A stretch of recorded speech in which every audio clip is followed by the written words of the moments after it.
Bonjour à tous, bienvenue à ce webinaire spécial métallurgie. Je suis Annelle Malissé, responsable communication au sein d'Inextenso et je vais laisser la parole aux intervenants. Bonjour à tous, le groupe Inextenso est heureux de vous faire participer à ce webinaire technique et d'actualité sur la convention collective de la métallurgie. Les équipes de juristes et d'avocats du groupe Inextenso donc, se sont mobilisées pour cette présentation et vous assister sur toutes les questions que l'on peut se poser. Nous serons trois à intervenir ce matin. Il va y avoir Aline Goden, qui est sur la région Dauphiné-Savoie, Thibaut Deleris, région parisienne, et moi-même, donc Pierre-Jacques Castanet. Nous allons avoir donc ce webinaire qui va d'une durée maximale d'une heure et dont l'objectif est triple. Le premier, c'est parce que vous êtes tous concernés, si vous êtes présents à ce webinaire, par les dispositions de la Convention collective de la métallurgie, c'est comprendre pourquoi il y a aujourd'hui ces nouvelles dispositions, d'où ça vient, où est-ce que l'on va et pourquoi on en est là. Une fois qu'on aura un peu compris le contexte que je vais vous présenter dans un instant, eh bien, il faudra savoir comment on le met en place parce qu'il y a une démarche à mettre en œuvre qui a été prévue par les partenaires sociaux, démarche qui n'est pas complètement simple. Et l'idée, c'est donc de pouvoir, étape par étape, vous apporter les éléments, les conseils nécessaires. Donc, après une présentation globale que je vais vous présenter, eh bien, Thibaut interviendra sur la méthode en matière de classification qu'il faut mettre en œuvre et Aline, plus précisément, rentrera dans le détail des conséquences parce qu'il n'y a pas que la classification qui est impactée par ces nouvelles dispositions, il y a aussi toute une série, vous le verrez, impressionnante de conséquences en matière notamment de rémunération, contrat de travail, etc., qui sont impactées par ces dispositions de la nouvelle convention collective. Voilà donc en ce qui concerne le plan de notre intervention que vous avez sous les yeux. Anaël va nous le mettre immédiatement. Voilà, parfait, merci Anaël. Et donc, si vous le voulez bien, je vais tout de suite vous faire présenter les grands principes de ce nouveau dispositif de classification. Alors, il faut bien comprendre d'où on part. En principe, et vous le savez, dans une branche professionnelle, que ce soit la pharmacie, que ce soit l'automobile, que ce soit le transport, etc., généralement en France, il n'y a qu'une convention collective, une convention collective nationale qui s'impose à l'ensemble des entreprises qui relèvent de son champ d'application. Il se trouve que dans la convention collective de la métallurgie, eh bien, ce n'est pas le cas. Ce n'est pas le cas pourquoi? Parce que les partenaires sociaux, mais ça depuis très très longtemps, presque depuis le début du siècle, ont compris que les disparités régionales, les disparités d'activité faisaient qu'il n'était pas possible d'avoir un schéma unique, un statut collectif unique pour la totalité des entreprises relevant de la métallurgie en métropole. C'est la raison pour laquelle les partenaires sociaux, dès le départ et principalement dans les années 60 et 70, ont constitué pour la métallurgie des conventions collectives non pas nationales, mais territoriales. Il n'y a pas eu moins de 76 conventions collectives territoriales. Donc, une multitude de dispositions conventionnelles. Si vous pouvez, Anaël, passer juste une... Voilà. Donc, une multitude de conventions territoriales, chacune ayant des dispositions spécifiques. Et puis, on s'est quand même bien rendu compte qu'il y a malgré tout un certain nombre de sujets transverses, des sujets qui concernent notamment l'emploi, des sujets qui concernent la prévoyance, qui nécessitaient non pas d'avoir une multitude de conventions territoriales, parce que c'est compliqué, puis c'est aussi compliqué pour les entreprises qui ont maintenant des groupes, qui se sont rassemblés, mais qui ont des territoires, enfin qui ont des entreprises un petit peu partout en France. Il est apparu nécessaire d'avoir des accords nationaux. Donc on a eu toute une série d'accords nationaux. Et puis on s'est aussi rendu compte dans les années 70 que c'était très bien, toutes ces conventions collectives territoriales, mais que pour les ingénieurs et cadres, fondamentalement, eh bien, qu'on soit ingénieur à Hasbrook ou qu'on soit ingénieur à Nice, fondamentalement, quand on est dans la métallurgie, les conditions de management sont finalement assez identiques. Et donc, il y a eu une convention collective unique pour les ingénieurs et cadres. Toujours est-il que les partenaires sociaux se sont rendus compte que l'évolution des façons de travailler, les besoins exigés par un statut collectif faisaient qu'il ne fallait plus avoir cette parcellisation des statuts collectifs, mais il ne fallait avoir qu'une seule et même convention collective. C'est la raison pour laquelle les partenaires sociaux, et quand je dis partenaires sociaux, vous avez compris, il s'agit d'un côté des syndicats de salariés et de l'autre de l'UMM, syndicat patronal représentatif au sein de la métallurgie, ben, ils se sont mis autour d'une table, mais depuis un certain nombre d'années, pour élaborer, constituer un nouveau statut, et c'est ce dont on va vous parler, à savoir une nouvelle convention collective, cette fois-ci nationale, et une nouvelle convention collective nationale qui va s'appliquer à compter du 1er janvier 2024, c'est-à-dire aujourd'hui, dans moins de 100 jours. Et donc, les partenaires sociaux ont longuement réfléchi, ont longuement négocié. Vous savez, une convention collective, c'est toujours le résultat d'un compromis. On est arrivé à ce compromis. Alors, il y a parfois quelques petites exceptions, et ça, on pourra le voir au fur et à mesure, des exceptions où certains territoires, certaines dispositions territoriales sont maintenues, mais fondamentalement, c'est un caractère exceptionnel. Maintenant, on va voir cette même convention collective et il faut s'y mettre parce que ça commence le 1er janvier 2024 et parce que cette convention collective est étendue, elle a un caractère obligatoire, obligatoire à compter du 1er janvier 2024. Et quand vous verrez les modifications qui sont apportées, ben, il n'est pas trop tard, enfin, il n'est pas trop tôt pour s'y mettre dès maintenant, pour être en mesure, au bout du compte, que vos personnels soient dûment classés et que les bulletins de paie soient corrects à la fin janvier 2024, car si une entreprise ne fait rien, ben, le service paye ne sera pas en mesure d'éditer les bulletins de paie correspondants, et donc il est absolument nécessaire de faire ce travail préalable. Ce travail préalable va consister principalement à réorganiser la classification de l'ensemble de vos personnels. Et donc, on a un dispositif aujourd'hui, avec cette convention collective nouvelle, qui est lui aussi totalement nouveau. Pourquoi je vous dis totalement nouveau? Parce que le procédé mis en œuvre est assez différent, est assez exceptionnel par rapport à ce que l'on voit d'habitude. Juste pour vous donner quelques ordres de grandeur, souvent, quand une convention collective, quand les partenaires sociaux d'une convention collective décident de revoir leur classification, ben c'est finalement assez simple. Ils ont l'ancienne classification, ils éditent un tableau de correspondance et à ces correspondances, eh ben, on va avoir nécessairement la nouvelle classification qui va s'imposer. C'est assez simple, ça pose généralement pas de discussion. Sauf que là, ce n'est pas ce qu'ils ont fait du tout. Il n'y a pas de tableau d'équivalence. Il n'y a pas d'emploi repère. Il n'y a pas, si vous voulez, des éléments qui nous permettraient de faire cette nouvelle classification de façon automatique. C'est-à-dire que vous aviez un collaborateur qui était coefficient 3, échelon 5, je dis ça totalement hasard, eh bien on ne peut pas demain le mettre dans la nouvelle classification comme ça, de façon automatique. Et ça va être toute la difficulté du dispositif mis en place.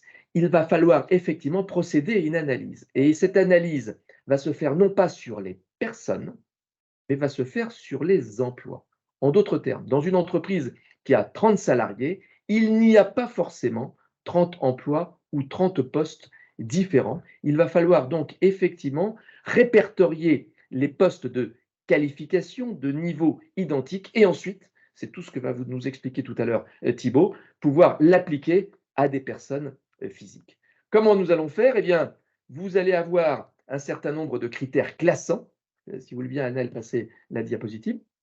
Voilà, des critères classants, pas moins de 6 critères classants. Pour chaque critère classant, il va y avoir un degré qu'il va falloir mettre de 1 à 10 sur, voyez, des sujets qui sont des sujets très techniques, très précis. On parle de la complexité de l'activité, quel est le niveau d'autonomie, quel est le niveau de contribution de tel poste au sein de l'entreprise, quelles sont les connaissances et les savoir-faire qui sont nécessaires. Bref, quel est le niveau d'encadrement qui répond à ce poste. Et vous avez un tableau qui est préposé d'ailleurs par les partenaires sociaux. C'est le slide suivant, si vous le voulez bien, Anaël. Merci. Avec effectivement un certain nombre, un tableau très compliqué, pas très compliqué, très précis, et il va falloir, pour chaque critère, aller piocher dans le degré qui convient et qui correspond précisément à ce qui est demandé et précisément à ce qui est la description qui est faite de cet emploi. Donc, vous voyez, déjà ce travail, quand on voit ça, on se dit oula, oula, c'est pas si simple. Alors, il y a une méthode, bien évidemment, à mettre en œuvre. Il y a quelques éléments d'indication qui nous ont été donnés par les partenaires sociaux, et notamment un guide paritaire qu'on trouve très facilement sur Internet et qu'on met bien sûr, nous aussi, à votre disposition. Mais vous aurez compris que ça ne suffit pas forcément complètement parce qu'il va falloir faire cette analyse poste par poste pour arriver à quoi au final? Eh bien, en fonction de la cotation qui aura été faite sur chacun des postes, eh bien, on va s'attacher maintenant à la personne et dire, ben voilà, par rapport au poste que vous avez, par rapport aux critères, aux 6 critères que l'on a vus, à ces 6 critères que l'on a cotés, eh bien, vous allez être, effectivement, si vous avez par exemple 49, vous serez dans la classe d'emploi 13 et dans le groupe d'emploi G, vous serez effectivement cadre. Voyez, donc une grille très, très complexe, mais finalement, au lieu de le voir comme un gros soupir et comme une fatalité qui s'abattrait sur nous, dirigeants,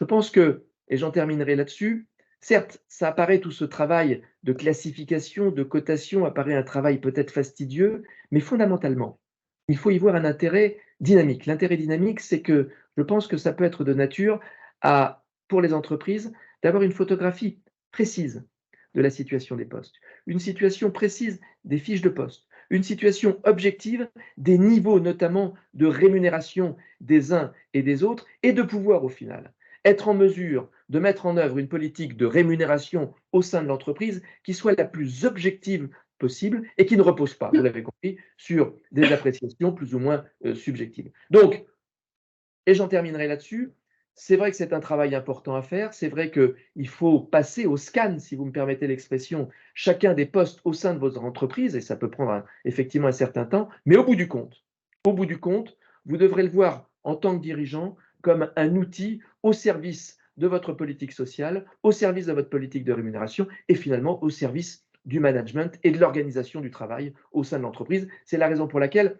il faut y voir vraiment quelque chose de dynamique et qui peut vous aider à gagner fondamentalement en performance et en compétitivité. Alors, une fois que j'ai dit tout ça, et que j'ai été dans les grandes lignes, eh bien maintenant, voyons concrètement quelle est la méthodologie qu'il va falloir appliquer pour parvenir à cette classification étape par étape. Et je vais immédiatement donner la parole à Thibaut, qui va vous éclaircir sur ces aspects-là, qui, vous le verrez aussi, ne sont pas complètement simples. Thibaut, si tu le veux bien, poursuivre.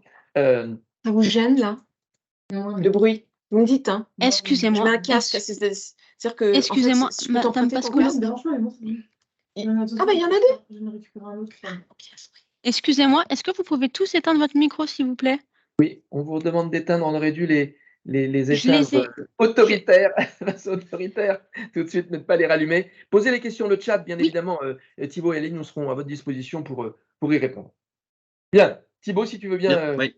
Je entamer passe le processus. effectivement du coup au cœur du sujet sur la façon dont on va devoir finalement appliquer, mettre en œuvre cette nouvelle classification et tout ça évidemment avant le 1er janvier 2024 comme Pierre-Jacques vous l'a dit. Donc c'est vraiment le processus qui va vous occuper au cours des 2 prochains mois et qui, vous allez le voir là sur le slide suivant, est un processus qui peut sembler assez long, mais finalement qui peut malgré tout, hein, aller relativement vite. Tout va dépendre d'un peu de la façon dont on va fonctionner et surtout de ce dont vous disposez déjà. Le 1er point qui est important à bien prendre en compte et qui va vraiment driver un petit peu tout ce process, c'est qu'on ne classifie pas les salariés, mais on classifie les postes. Donc on va devoir définir tout d'abord la liste des postes qui existent. Et cette liste des postes qui existent, c'est pas forcément votre liste de postes actuelle. Ça peut être, ça peut être l'occasion pour vous de créer de nouveaux postes et de distinguer même au sein des postes qui peuvent être relativement similaires, de distinguer par leur intitulé déjà les différents degrés d'autonomie, d'expérience, d'encadrement peut-être de vos différents salariés. Et je pense par exemple à, je ne sais pas, un soudeur qui a 1 an d'expérience et qui rentre dans votre entreprise ne va pas avoir le même degré d'autonomie, ne va pas forcément faire tout à fait les mêmes tâches que le soudeur qui est là depuis 20 ans et qui lui, pour le coup, est complètement autonome dans son poste.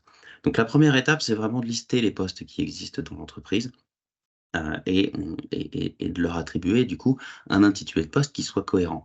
Alors les partenaires sociaux nous ont prévenus qu'ils n'aimaient pas les termes junior, senior. Bon, donc on pensera à éviter ces termes-là pour simplement pour leur faire plaisir, mais ça nous permettra également de sortir de cette un peu dualité qui est parfois un peu trop simpliste et donc on envisagera plutôt d'avoir des intitulés de poste qui soient sous le forme 1, 2, 3, 4. Donc un soudeur 1 par exemple, hein, je reprends cet exemple-là qui est junior, jusqu'à un soudeur peut-être 4 ou 5 qui sera très expérimenté. Une fois qu'on aura cette liste de postes qui sera faite, on devra rédiger des fiches descriptives d'emploi et vous le verrez, ce sera les slides suivantes, on en reparlera de manière un petit peu plus précise. Mais ces fiches de poste, ça va vraiment être un peu le cœur du sujet puisque c'est ce qui va nous permettre derrière de définir la classification de chaque poste. Bon. Une fois qu'on a décrit ces fiches de poste, la convention collective nous impose de les communiquer aux salariés avant d'entamer la partie cotation. Ça, c'est un petit peu la théorie. En pratique, on préférera entamer déjà, une fois qu'on aura ce descriptif et avant la communication aux salariés, on préférera déjà travailler sur la cotation, simplement pour s'assurer que on va arriver à ce qu'on veut. On va arriver à avoir notre cadre qui reste cadre et notre non-cadre qui reste non-cadre, en tout cas si c'est ce qu'on souhaite, mais et d'arriver finalement à un niveau de cotation qui soit cohérent dans l'entreprise. Bon. Donc on communique aux salariés, on cote.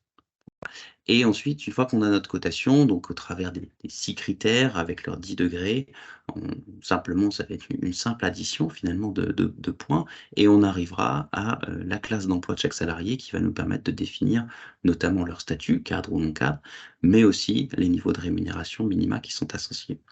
Une fois qu'on a fait tout ce processus de classification, on informe par écrit individuellement les salariés du niveau qui leur est attribué. On n'a pas l'obligation de définir les critères retenus, enfin les degrés retenus dans chaque critère. On doit leur donner une information globale, finalement, de leur niveau de classification. On devra éventuellement préciser si les salariés nous font des demandes de précision sur le niveau retenu. Tout ce processus doit évidemment être mis en place au 1er janvier 2024. Alors là, on se rapproche à grands pas de cette échéance et ce qui sera vraiment important, c'est d'avoir ça qui soit en place pour les payes de janvier 2024. Si on passe à la slide suivante, on verra que, on voit la façon dont on doit décrire les emplois au travers de cette fiche descriptive d'emploi qui, évidemment, doit être rédigée en français, hein. Ça, c'est de toute façon impératif sur tout ce qui tourne autour du droit social de manière générale vis-à-vis des salariés français. Et cette fiche de poste, c'est vraiment le préalable indispensable puisque c'est ce qui nous permet la rédaction de cette fiche de poste doit nous permettre de retrouver finalement le degré de classification du salarié dans chacun des critères. Donc, ce sera important d'avoir une description qui soit la plus précise possible. Vous avez un guide paritaire qui a été rédigé par les partenaires sociaux, qui fait quand même une 40aine de pages et qui vous décrit mais finalement tout le verbatim, tout le vocable qui est attendu sur ces fiches de poste, qui vous donne un certain nombre d'exemples et qui vous permet finalement de rédiger une fiche de poste qui soit la plus complète possible, la plus précise possible, pour permettre ensuite un travail de classification qui soit non pas fait à l'aveugle et un petit peu au doigt mouillé comme ça, bah, tiens, oh, bah, celui-là, il faut qu'il soit cadre, donc on va lui attribuer tel critère, enfin tel degré dans ce critère-là, tel degré dans le suivant. C'est pas comme ça que ça doit fonctionner. On doit vraiment pouvoir se rattacher au descriptif de poste pour pouvoir retrouver finalement bah, les termes qui sont employés dans ces différents degrés et pour pouvoir avoir une classification non seulement qui soit cohérente, mais qui puisse aussi se justifier si jamais on a besoin un jour de la justifier, que ce soit auprès des salariés ou éventuellement devant le conseil de prud'homme si un jour on était amené à devoir le justifier. Sur la slide suivante, on évoque du coup un peu plus précisément le contenu de cette fiche d'emploi. Donc la fiche d'emploi, elle doit à la fois décrire les activités significatives de l'emploi, donc on n'a pas besoin d'avoir une description exhaustive. Elle doit décrire la nature et le périmètre des responsabilités exercées et les relations de travail. Tout ça, ces petites thématiques là qu'on voit là, c'est simplement parce que derrière, vous avez à chaque fois des critères de classification qui y sont rattachés. On comment dire? L'important n'est pas l'important est de décrire ce que va faire le salarié, mais pas la manière dont il va le faire. Et on va le voir sur la slide suivante. On a un exemple qui est repris du guide paritaire et qui est un exemple sur un chaudronnier d'atelier. Finalement, ce que vous voyez, c'est que les partenaires sociaux nous disent bien, on s'intéresse finalement à ce que fait le salarié, mais pas à la façon dont il le fait. Donc le fait qu'il allume le poste à souder, qu'il positionne une pièce à 90 degrés, on s'en fiche complètement, c'est pas ça qui nous intéresse. Nous, ce qui nous intéresse, c'est qu'est-ce qu'il fait? Eh bien, qu'est-ce qu'il fait? Il réalise des opérations de préparation, des opérations d'assemblage, il soude, il contrôle, il nettoie son poste de travail, etc. Bon. Ça, c'est vraiment comment dire, C'est vraiment le plus important et ça va demander un travail assez conséquent finalement parce que, il faut être le plus précis possible. Il ne faut rien oublier parce que derrière vous allez communiquer ces fiches de poste aux salariés, donc si vous oubliez quelque chose, il va peut-être se dire, que vous ne savez pas ce qu'il fait et puis, si on lui en rajoute, là il va se poser la question de savoir si derrière on va pas vouloir lui reprocher de ne pas faire les choses qui sont décrites sur sa fiche d'emploi. Non. Sur la slide suivante, on va voir un petit peu le rôle du CSE et vous voyez directement que même lorsque vous n'avez pas de CSE, vous avez quand même, une communication à faire et cette communication, c'est de porter à la connaissance finalement le guide paritaire qui a été rédigé par les partenaires sociaux, dont je vous indiquais, qui fait une quarantaine de pages et qui explicite un petit peu le processus de classification et la rédaction des fiches de poste. Donc voilà, même en l'absence de CSE, vous avez quand même une communication à faire, à vos salariés. Lorsque vous avez un CSE, donc avec moins de 50 salariés dans l'entreprise, pas de communication particulière à faire, vis-à-vis de vos représentants du personnel. Évidemment, rien ne l'empêche, hein, qui peut le plus peut le moins.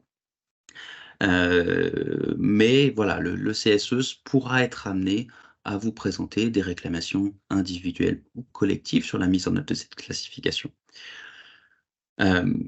Particularité des CSE de plus de 50 salariés, pour le coup, cette fois-ci, on informe et on consulte le CSE, comme souvent, en amont, finalement, sur la mise en œuvre de cette classification. Donc là, c'est avant le démarrage, on consulte notre CSE sur les modalités qu'on envisage de mettre en œuvre pour cette nouvelle classification. Et finalement, tout ça, sur la slide suivante, on le rappelle, c'est un rappel, je pense qu'on l'a dit suffisamment depuis le début de ce webinaire, mais tout ça doit être mis en œuvre pour le 1er janvier 2024. C'est l'objectif. Évidemment, on se doute bien qu'il y aura des entreprises qui seront en retard, mais l'objectif, c'est de ne pas avoir d'impact, de ne pas avoir de conséquences, donc à tout le moins être prêt au plus tard pour les payes de janvier 2024. Tout ce processus de classification, alors c'est une partie, hein, des nouveautés conventionnelles puisque comme Pierre-Jacques vous l'a indiqué, les partenaires sociaux ont révisé complètement la convention collective, ont uniformisé finalement cette convention collective et donc il n'y a pas que de la classification finalement dans cette nouvelle convention collective et il y a tout un ensemble de nouveautés, de règles harmonisées finalement et notre nouvelle classification va avoir un impact sur différents sujets et là je vais laisser la parole à Aline qui va vous présenter cette partie-là. Est-ce Bonjour qu'il y a à des tous. questions? Pardon, excusez-moi Aline. Est-ce qu'il y a des questions pour le moment? Il n'y en Non? a pas sur le fil de conversation. Si Au vous avez cas des où questions, n'hésitez pas, oui, pour ceux qui n'ont pas l'habitude de Teams, à aller dans l'onglet conversation et à poser vos questions via ce canal en fait. J'ai Donc vu tout c'est à l'heure donc que quelqu'un levait parfaitement la clair. main.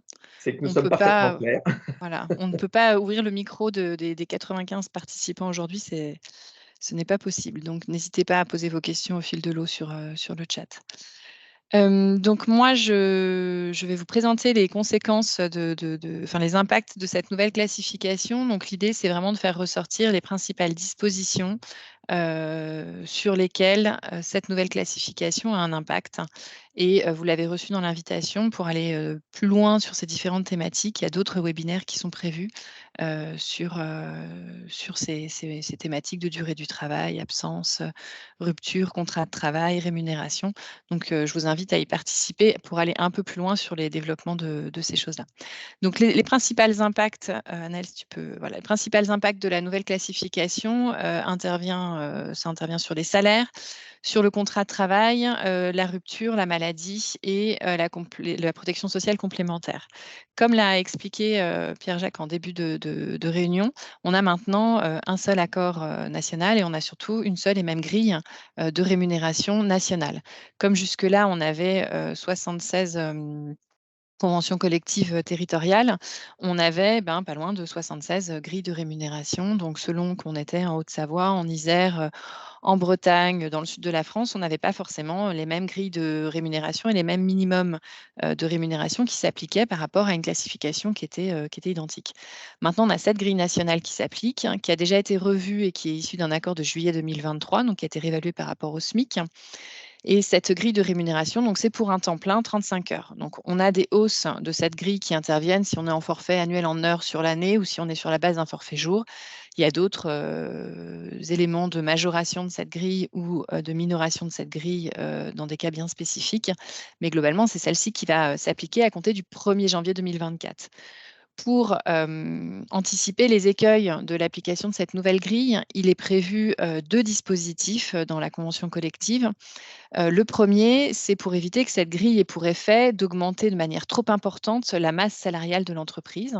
Donc, il est prévu pour les entreprises de moins de 150 salariés ou moins de pouvoir déroger à l'application de cette grille si la hausse, si elle conduit à une hausse de la masse salariale annuelle supérieure à 5%, concernant au minimum 25% de l'effectif.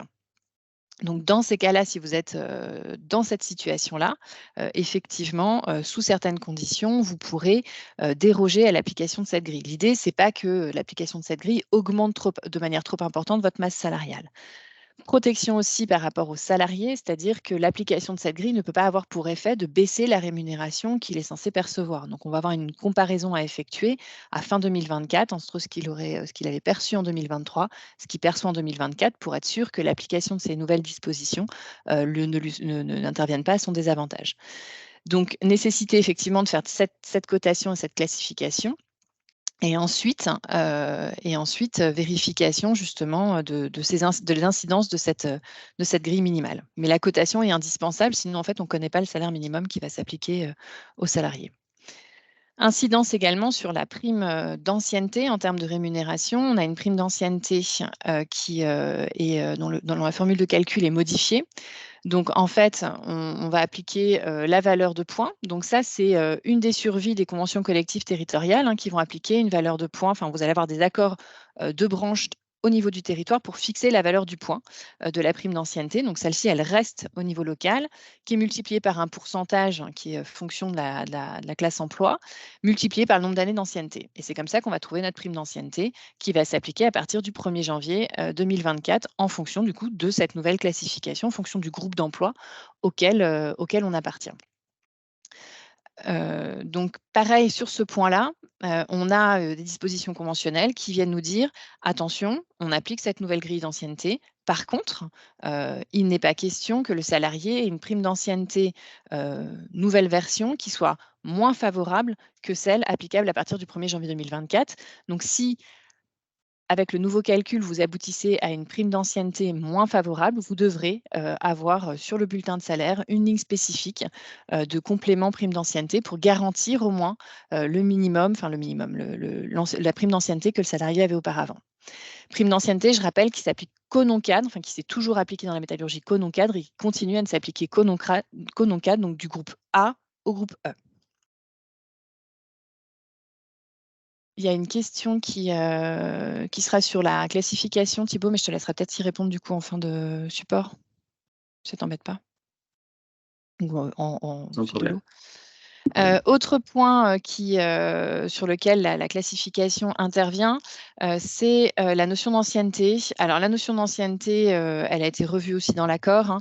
Globalement, ce qu'il faut retenir, c'est que c'est toutes les périodes de contrat de travail du salarié dans l'entreprise vont être prises en considération.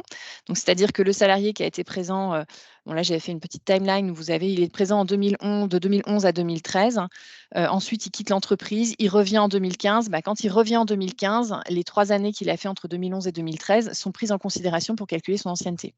Donc, typiquement, c'est un salarié qui commence tout de suite à avoir une prime d'ancienneté, parce que la prime d'ancienneté, c'est à partir de 3 ans. Et là, on va partir du principe qu'il est non cadre. Les périodes de suspension du contrat de travail sont prises en compte également pour le décompte de l'ancienneté. Si vous êtes dans une société avec un groupe, que vous faites une mutation concertée intra-groupe, l'ancienneté acquise au sein de la première entreprise est conservée. Et la fin de l'ancienneté va s'arrêter en fait finalement avec la rupture du contrat de travail.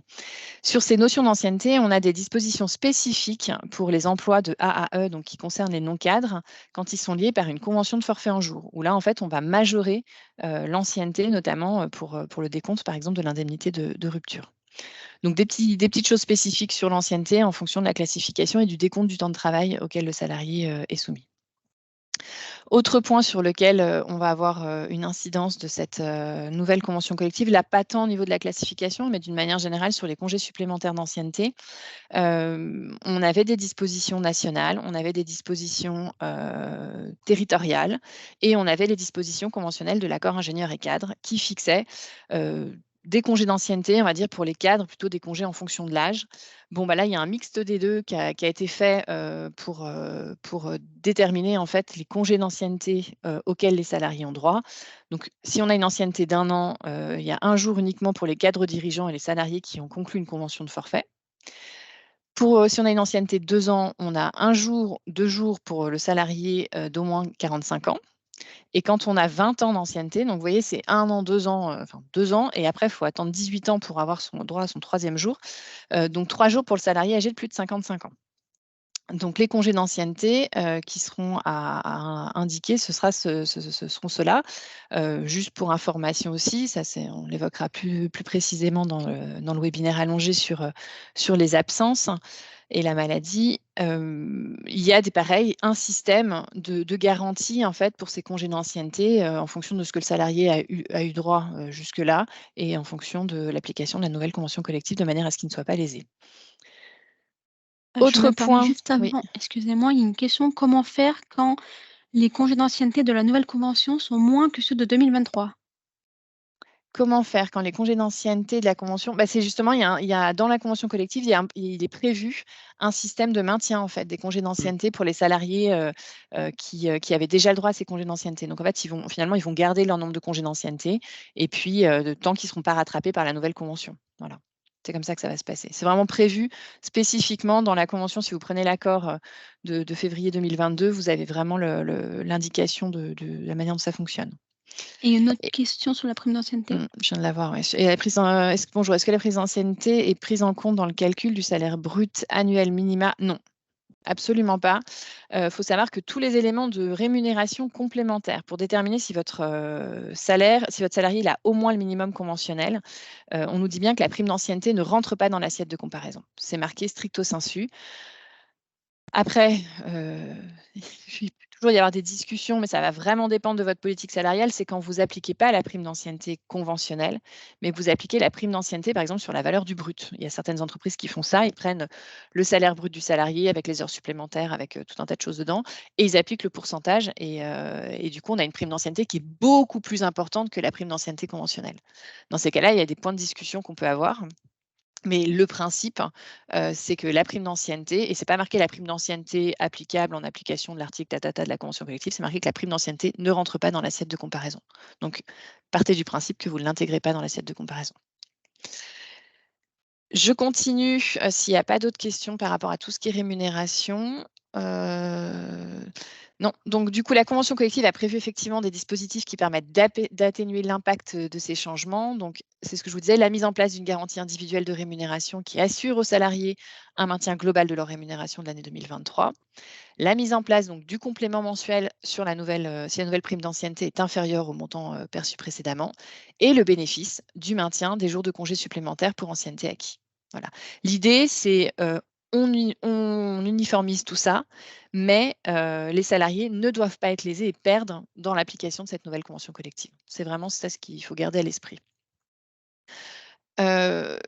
Autre impact de la classification, la durée des périodes d'essai, elle a toujours été définie en fonction de la classification, donc ça ne change pas, c'est toujours le cas. Et là, on a effectivement des nouvelles périodes d'essai qui sont fixées en fonction des groupes d'emploi. Et on va avoir des périodes d'essai qui vont être renouvelables ou pas. Donc, groupe A et B, pas de renouvellement. Alors, ça équivaut un peu à nos niveaux 1 et 2 qu'on avait précédemment, donc ça ne nous change pas beaucoup. Groupe C, 2 mois, avec une durée totale, nous dit-on, renouvellement inclus, de 3 mois. Ça veut dire qu'on ne fait pas on peut faire 2 mois, renouvellement 1 mois. On peut faire 1 mois, renouvellement 2 mois. Concrètement, ça, c'est possible aussi. Donc là, vous avez les durées maximales de période d'essai hors renouvellement et la durée maximale renouvellement compris. Donc, si demain, vous faites une embauche, enfin pas demain, mais au 1er janvier, en tout cas, vous avez une embauche qui arrive. Si vous n'avez pas mis en place la nouvelle classification, ça va être compliqué de lui appliquer une période d'essai et de rompre la période d'essai. Voilà, ça va être plutôt compliqué. Je vois qu'il y a une nouvelle question. Est-ce Oui. obligatoire de faire apparaître 20 lignes sur le bulletin pour prime d'ancienneté si nous sommes au-delà de la convention, par exemple, sur total du brut? Et Faire pas 20 apparaître lignes, 20 oui, lignes oui, sur 2 le lignes, bulletin, oui. deux lignes. Non, bah non, puisque de toute façon, vous n'aurez pas de. En fait, la ligne complémentaire, elle est obligatoire uniquement. Quand vous faites sur la valeur du brut, vous allez garder votre paramétrage avec votre prime d'ancienneté avec la valeur du brut. Finalement, vous êtes sur un régime conventionnel et avec un mode de calcul entreprise. Donc, vous allez garder votre prime d'ancienneté avec la valeur du brut. C'est vraiment si vous appliquez la valeur du point et que la prime d'ancienneté est moins favorable, qu'on aura une deuxième ligne avec le complément. En tout cas, nous, c'est comme ça qu'on va le faire sur nos payes. Donc, hop, du coup, on a avancé. Prime, donc période d'essai. Autre point, oui, la délégation de pouvoir. Alors, l'idée, c'est pas de rentrer dans le détail de cette clause parce qu'elle est vraiment, elle concerne pas grand monde au final, mais il y a eu beaucoup de publications sur le sujet, donc on s'est dit qu'on allait quand même vous en parler parce qu'on a bien lu la convention collective aussi dans son intégralité. Cette clause de délégation de pouvoir qui est prévue par les dispositions conventionnelles, elle ne vise en fait que les salariés qui relèvent des groupes E, F, G, H, I. Bon, pour ceux qui ont déjà fait leur cotation, vous savez qu'à partir de F, on est sur le statut cadre. Pour le groupe d'emploi E, donc on est juste avant le statut cadre, on est sur les articles qu'on considère comme des assimilés cadres, notamment au titre de la retraite complémentaire, nos articles 4 bis. Donc ça vise quand même des salariés qui, en principe, ont déjà un certain niveau de responsabilité. Et cette délégation de pouvoir, en fait, c'est un mécanisme qui permet de transférer la responsabilité pénale personnelle pesant sur le chef d'entreprise à un salarié.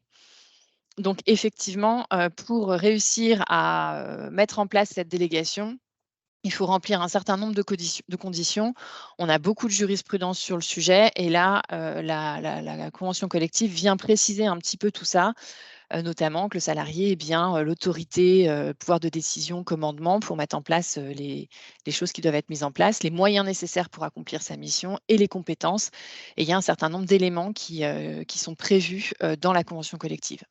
Une délégation de pouvoir qui est non écrite, je pense que vous ne me contredirez pas, Thibaut et Pierre-Jacques, c'est pas bien, voilà, d'une manière générale. Donc, elle n'est pas innée, la délégation de pouvoir, surtout en matière d'hygiène et de sécurité. Hein, quand on a un accident du travail très, très grave et qu'on a une responsabilité pénale qui peut être engagée, si on n'a pas d'écrit sur sa délégation de pouvoir, on va quand même être bien embêté. Donc, un écrit qui est bien ficelé et qui prévoit un certain nombre de dispositions. Et là, la convention collective peut apporter aussi des précisions dans la rédaction des clauses de délégation de pouvoir. Donc, si vous en avez dans vos contrats sur des postes spécifiques, allez vérifier qu'elles soient bien conformes par rapport aux dispositions conventionnelles.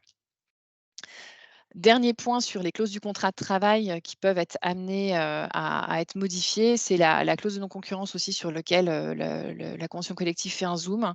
Ce n'est pas dans le support Anaël, donc là, il n'y a pas de planche. Mais donc, voilà, les 3 clauses en fait qui sont vraiment spécifiques métallurgie sur lesquelles il faut aller jeter un œil dans l'accord avant de les rédiger. C'est la période d'essai, la clause de non-concurrence et la délégation de pouvoir. Nous avons une question pour la délégation de pouvoir. Cette délégation de pouvoir est-elle obligatoire? Jamais. On n'a jamais l'obligation de faire une délégation de pouvoir. En revanche, s'il y a délégation, il faut l'écrire. Ouais. Il faut l'écrire. Voilà. Ce qui est obligatoire, c'est un écrit de cette délégation de pouvoir. Mais en tant que telle, la délégation n'est jamais obligatoire. Le chef d'entreprise peut rester dans une PME, peut rester le responsable pénal, civil de l'ensemble de l'entreprise. Nous avons une nouvelle question. Oui, ça, si vous voulez, on répondra à la fin parce qu'on est vraiment sur une problématique de hiérarchie des normes. Effectivement, c'est vrai qu'on ne l'a pas dit en introduction, c'est le sort des accords collectifs d'entreprise actuellement applicables par rapport à l'application de la convention collective au 1er janvier 2024, mais on y reviendra à la fin. Donc ensuite, autre point sur lequel la nouvelle classification va intervenir, c'est sur les maintiens en cas de maladie pour nos salariés. Donc là, on avait déjà une distinction entre l'accord de mensualisation et les accords territoriaux et l'accord ingénieur et cadre. On continue à avoir cette distinction puisqu'effectivement, on a un groupe d'emploi, sur les groupes d'emploi de A à E, donc là, pour le coup, normalement, à la fin de cette réunion, vous savez qu'à partir de F, on est cadre et en dessous, on est non cadre. Donc, de A à E, non cadre, vous avez un maintien de salaire qui est prévu en fonction de l'ancienneté. C'était déjà ce qui était prévu par le passé. Attention, par rapport aux dispositions conventionnelles territoriales que vous appliquez, il y a vraiment des différences sur ce point-là. Voilà. À partir des cadres, autres dispositions applicables, et on a en général un maintien de salaire qui est un peu plus avantageux pour les cadres, sachant que le maintien de salaire, c'est comme avant, par année civile et par maladie. On a des congés payés aussi qui vont continuer à s'acquérir avec la maladie. Alors, c'est une planche sur laquelle on va passer assez rapidement puisqu'on a eu un bing bang conventionnel, jurisprudentiel le 13 septembre dernier. Donc, les dispositions conventionnelles de la métallurgie le prévoyaient déjà, continuent à prévoir des périodes pendant lesquelles le contrat de travail, lorsqu'il est suspendu pour raison de maladie, va continuer à faire acquérir des congés payés. La jurisprudence, de toutes les façons, aujourd'hui, tend à nous dire que de toute façon, on n'a pas le choix.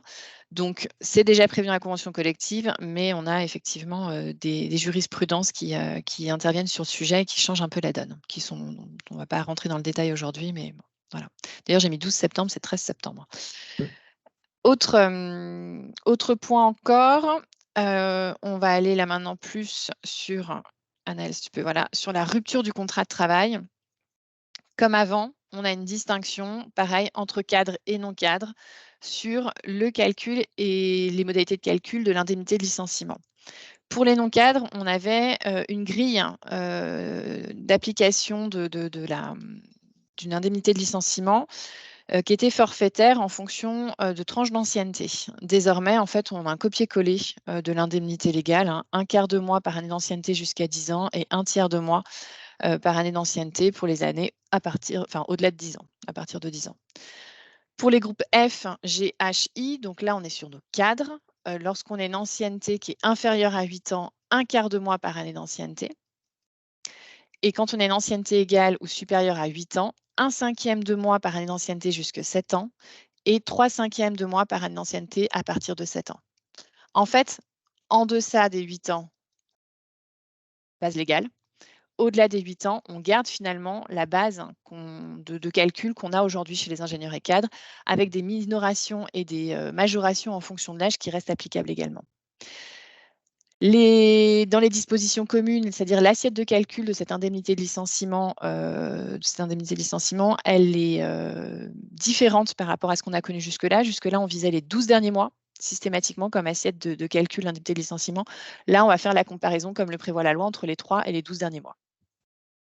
Et une gestion spécifique des périodes de suspension du contrat de travail et de calcul de l'ancienneté pour le calcul d'indemnité de licenciement. Tout à l'heure, je vous ai dit, quand un salarié rentre dans l'entreprise alors qu'il avait précédemment eu un contrat, on reprend l'ancienneté acquise au titre du précédent contrat. Là, en fait, on vient bien nous dire que l'ancienneté qui est prise en compte, c'est celle acquise au titre de la dernière embauche.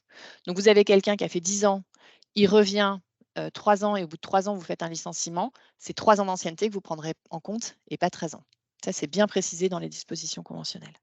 Donc, attention au calcul d'ancienneté en cas de rupture du contrat de travail.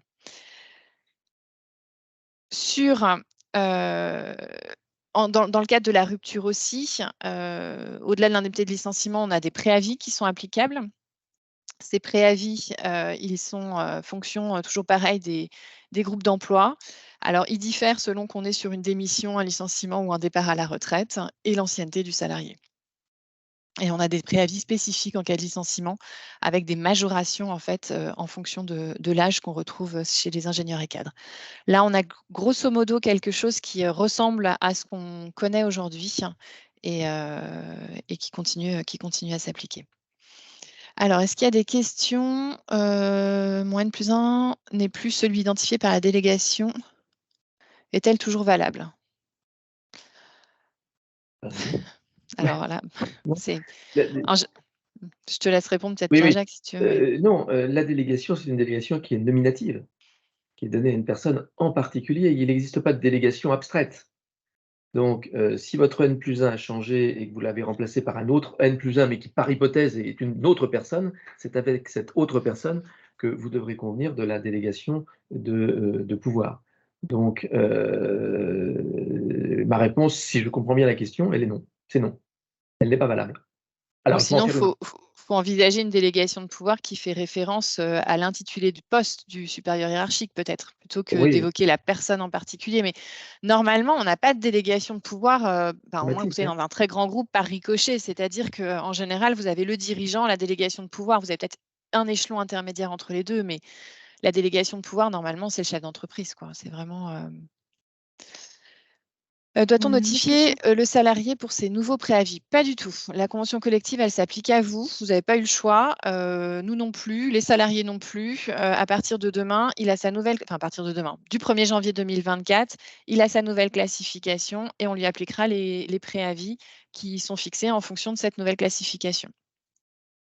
Dans le cas d'une étude de poste, nous obtenons une classification Voilà, E, ça c'est donc la non question qui cadre, tue. qui est actuellement tenue par un ingénieur E4. Quid de la situation? Ce salaire n'atteint pas la classification F, soit cadre.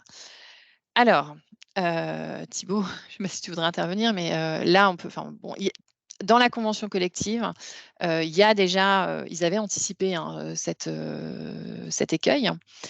Et il est prévu qu'un salarié qui passe de cadre à non-cadre bénéficie d'une survie, en fait, des dispositions conventionnelles cadres qui vont lui rester applicables. Voilà. Lui rester applicables, pardon.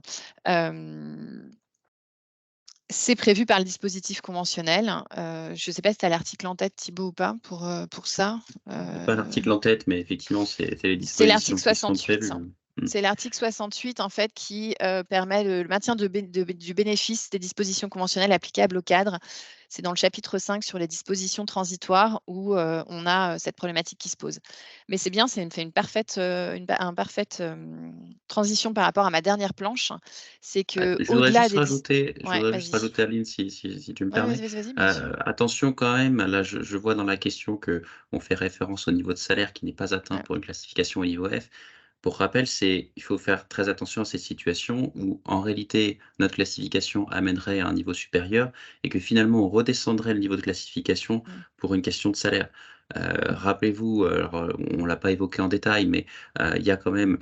Donc, il y a une nouvelle grille de rémunération minimale, mais il y a quand même des aménagements pour les entreprises de moins de 150 salariés qui prévoient finalement, alors on ne rentrera pas dans le détail ici parce que c'est un mécanisme un peu complexe, mais qui prévoit un rattrapage finalement de l'écart entre la rémunération actuelle du cadre, enfin de ce qui resterait cadre au 1er janvier 2024 et le niveau de rémunération conventionnelle prévu, un rattrapage qui s'étale quand même sur 5 ans.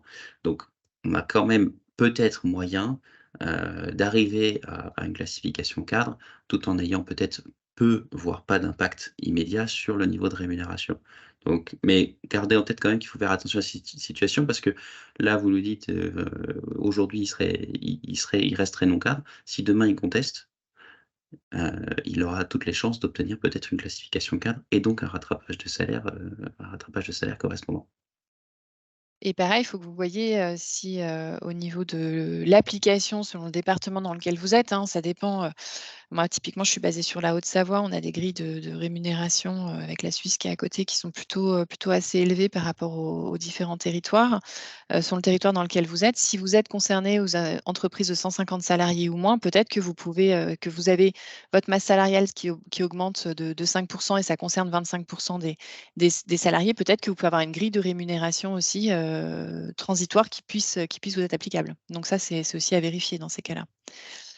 Mais parfaite transition, pourquoi? Parce que au-delà du maintien et de la survie d'un certain nombre de dispositions quand on passe de cadre à non-cadre, il y a aussi un impact vraiment sur la protection sociale complémentaire en fait. Hein. Donc protection sociale complémentaire au niveau de la métallurgie, là pour le coup, ce n'était pas une application au 1er janvier 2024, mais au 1er janvier 2023.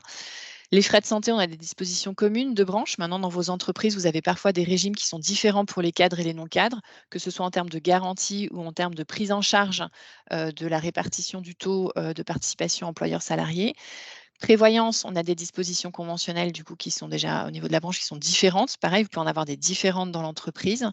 Donc, quand vous avez votre classification qui va se mettre en application, vous avez possiblement aussi des salariés, soit qui passent de cadre à non-cadre ou inversement, qui vont avoir des affiliations différentes en termes de régime de frais de santé et de prévoyance, avec des incidences sur la paye et surtout sur la couverture. Donc ça, il faut aussi bien le prendre en considération.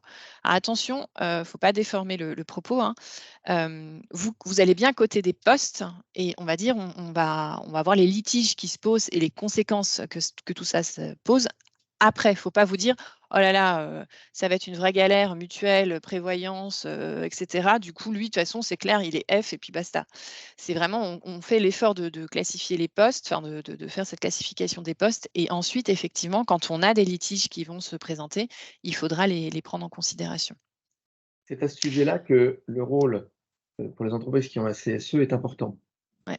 C'est-à-dire que, même si vous êtes, à moins de 50, mais que vous avez quand même un CSE et que la loi ne vous fait pas obligation de les consulter et cetera, notre conseil est plutôt d'utiliser ce CSE comme une forme presque de tribune pour évoquer avec les membres du CSE les différentes difficultés qui vont nécessairement se poser une fois que la comment dirais-je? Une fois que la classification et la cotation a été faite, pour apprécier point par point ce que l'on fait, pour, tel ou tel salarié. C'est vraiment important. Il y a un travail, je dirais, là, à ce niveau-là, de pédagogie presque à faire. C'est pas la faute de l'entreprise, c'est pas la faute, c'est de la responsabilité des partenaires sociaux, mais maintenant, il faut quand même l'appliquer au sein de l'entreprise.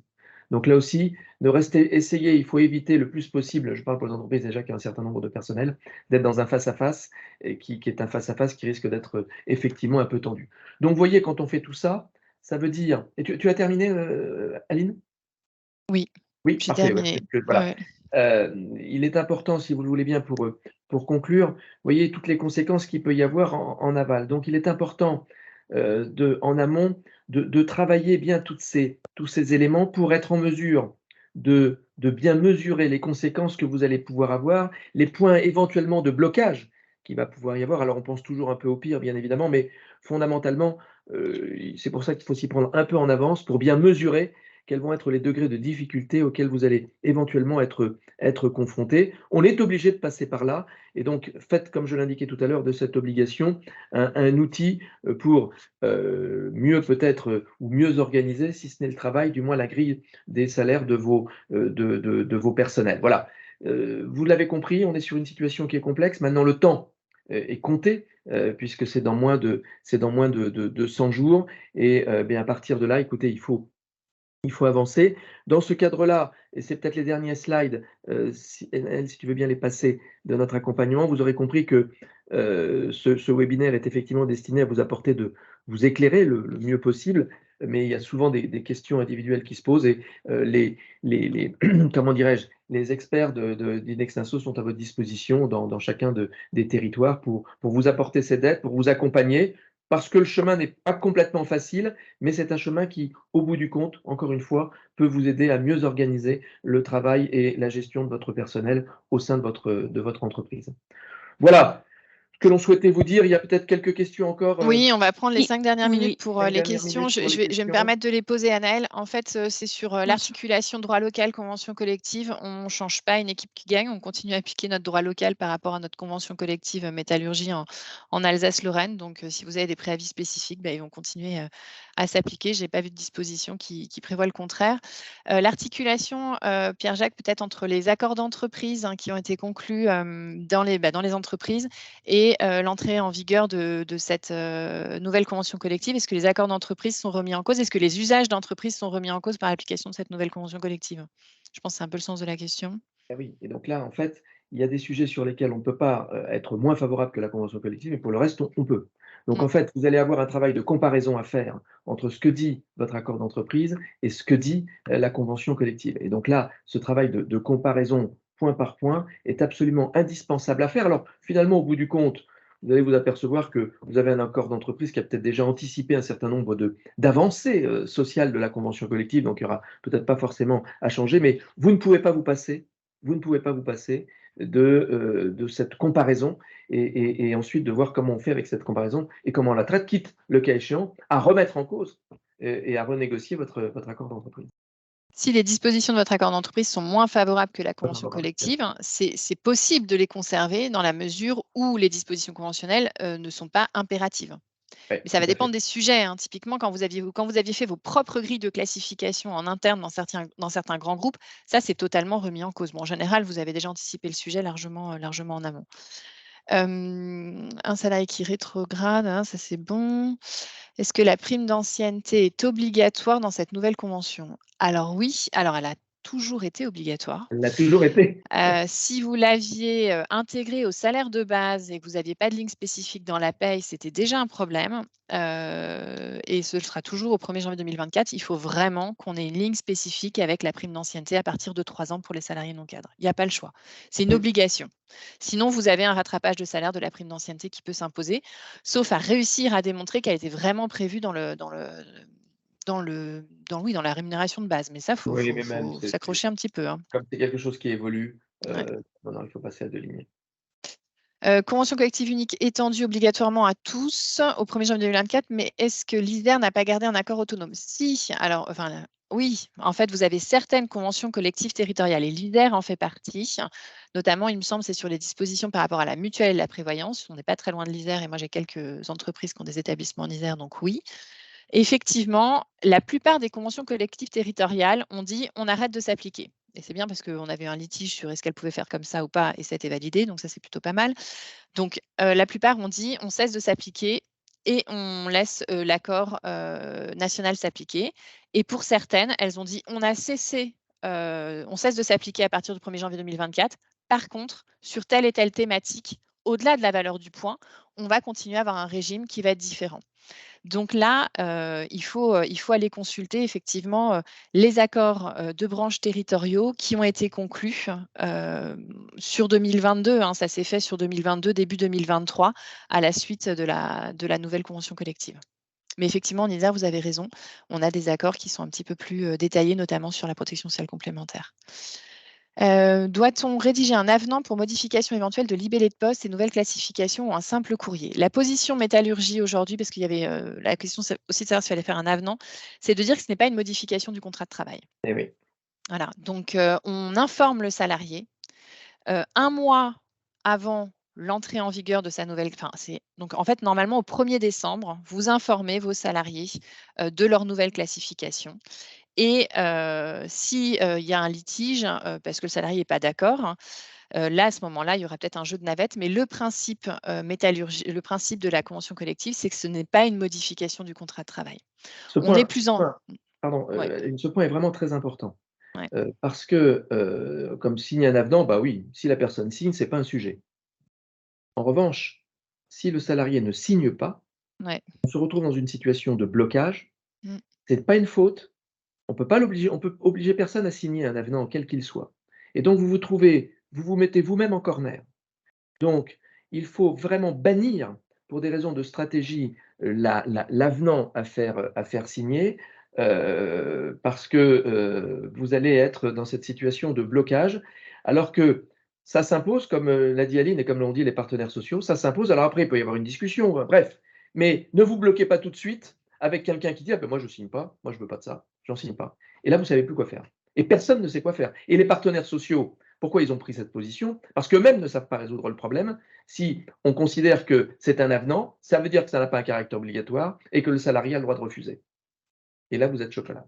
Voilà. On est plus embêté quand on a le franchissement de cadre, non cadre. Bon, voilà. Oui, Là, c'est plus, on est un peu plus, voilà, oui, c'est un peu plus. on y réfléchit un petit peu à 2 fois, c'est un peu plus compliqué, mais bon, le principe, pas de modification du contrat. Ouais. Et donc, vous voyez l'idée de s'y prendre suffisamment à l'avance pour pouvoir gérer tous ces cas un petit peu difficiles, un peu compliqués. Et pour que, et la date butoir, ça va être fin janvier quand les payes vont devoir tomber. Alors on dit 1er janvier, mais on comprend bien que le 1er janvier, on aura encore un petit peu de délai. Donc c'est maintenant qu'il faut s'y mettre et tout de suite repérer. Les situations dans lesquelles on va avoir un problème avec les cadres, c'est par exemple quelqu'un qui, à l'ancienneté, un peu parce que je dirais que la notion de cadre a pu être une espèce de promotion, est passé au fil du temps cadre, mais qui finalement a des fonctions d'exécutant. Et quand on fait une analyse objective du poste, on s'aperçoit qu'il n'y a pas de management, il n'y a pas d'encadrement, il n'y a pas de complexité, etc. C'est là où on va avoir des difficultés.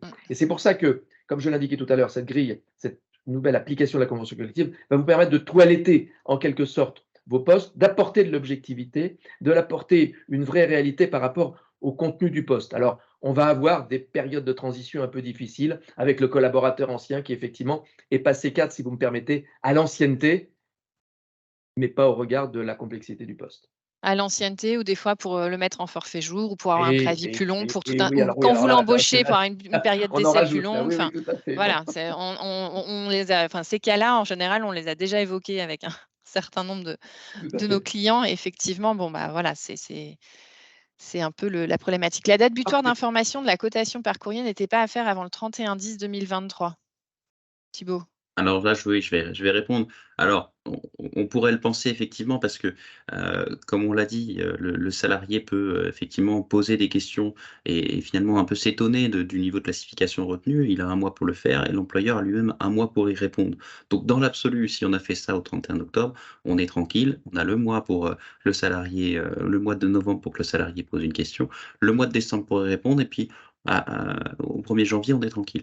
Maintenant, il faut effectivement pas le voir comme une date butoir parce que c'est pas prévu comme tel. Il y a aucune date qui est prévue comme une date butoir. L'essentiel, c'est d'avoir fait ce travail pour la fin janvier. S'il reste des questions, eh ben, on aura le temps d'y répondre plus tard si le salarié réagit postérieurement au 1er janvier parce qu'il sera toujours dans son mois.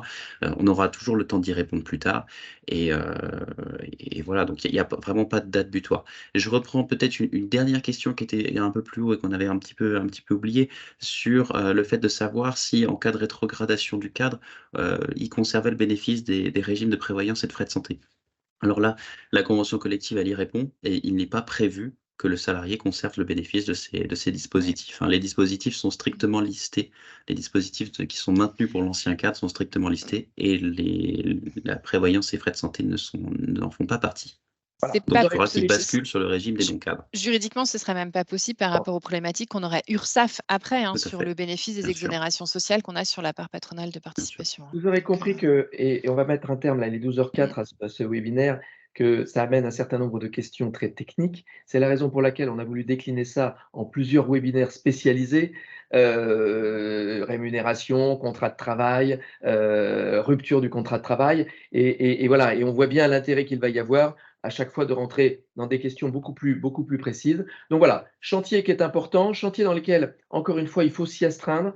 N'y voyez pas une fatalité. Les équipes d'Inextinso sont là pour vous accompagner, vous apporter leur expérience, leur éclairage et surtout faire de ce moment-là, encore une fois, non pas un pain somme, mais quelque chose qui va vous permettre, dans le cadre de votre organisation, non seulement peut-être de rebondir, mais peut-être d'en améliorer les performances. L'idée, c'est d'être encore le plus efficace, notamment sur le plan compétitif. Voilà ce qu'on souhaitait vous dire à tous. On vous remercie de votre grande participation. On a d'autres, pour ceux qui vraiment ont besoin d'entendre une répétition, on va vous envoyer le lien, donc vous pourrez nous réécouter à nouveau. Il va y avoir des webinaires spécialisés, donc vous allez avoir comment dirais-je, les dates. On est à votre disposition dans chacune des régions Inextinso. Voilà, ce sont des chantiers importants et sur lesquels il nous a paru là aussi important de vous apporter à la fois des conseils et surtout de ne pas vous laisser seul face à quelque chose qui parfois peut être assez impressionnant. Merci à tous, merci Thibaut, merci Aline